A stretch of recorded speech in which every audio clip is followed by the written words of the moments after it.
हे आहे ठोकशाही न्यूज 24, जिथे आवाज दाबला जात नाही, अन्यायाविरुद्ध वाचा फोडणारे.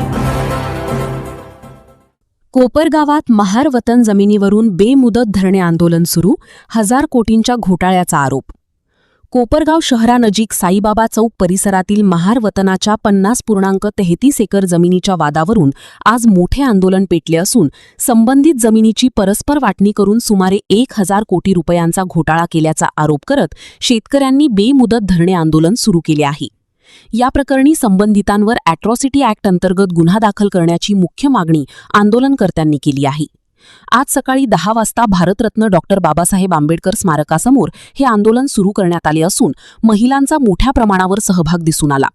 आंदोलनाची माहिती मिळताच नगराध्यक्ष पराग संधान व मुख्याधिकारी सुहास जगताप यांनी तातडीने आंदोलनस्थळी भेट देऊन आंदोलनकर्त्यांशी चर्चा केली. मात्र त्यातून कोणताही तोडगा निघाला नसल्याची माहिती राजू कोपरे यांनी दिली.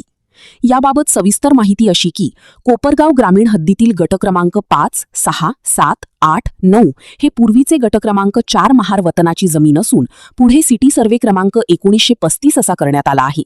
या 50.33 एकर क्षेत्राची सध्याची किंमत जवळपास 1000 कोटी रुपयांच्या घरात असल्याचा दावा आंदोलनकर्त्यांनी केला आहे. ही जमीन आमची वडिलोपार्जित महार वतनाची असून याबाबत तहसील, प्रांत व जिल्हाधिकारी कार्यालयात पुरावे सादर करून ते सिद्ध झाले असल्याचे आंदोलनकर्त्यांचे म्हणणे आहे. तसेच या संदर्भात मुंबई उच्च न्यायालयाच्या औरंगाबाद खंडपीठात दाखल याचिकेतही हा मुद्दा सिद्ध झाल्याचा दावा करण्यात आला आहे. जिल्हाधिकाऱ्यांनी या प्रकरणात महात्मा गांधी प्रदर्शन ट्रस्टची अवैध नोंद हटवली असून मंडळाधिकाऱ्यांनीही सादर केलेल्या अहवालात ही जमीन महार वतनाचीच असल्याचे नमूद केल्याचा दावा करण्यात आला आहे. कोपरगाव शहरातील दुशिंग व कोपरे हे या जमिनीचे कायदेशीर वारस असल्याचेही आंदोलनकर्त्यांनी सांगितले. दरम्यान पालिकेकडे या प्रकरणासंदर्भातील सविस्तर कागदपत्रे उपलब्ध नसल्याची माहिती समोर आली असून तुमच्याकडे पुरावे असल्यास आम्ही चर्चा करून मार्ग काढू असे आश्वासन प्रशासनाने दिल्याचे प्रकाश दुशिंग, बाबासाहेब कोपरे, देवीदास गायकवाड, संतोष कोपरे आदींनी सांगितले. मात्र न्याय मिळेपर्यंत आंदोलन सुरूच ठेवण्याचा इशारा आंदोलनकर्त्यांनी दिला आहे. ठोकशाही न्यूज 24 साठी कोपरगाव तालुका विशेष प्रतिनिधी संतोष कुमार मोरे.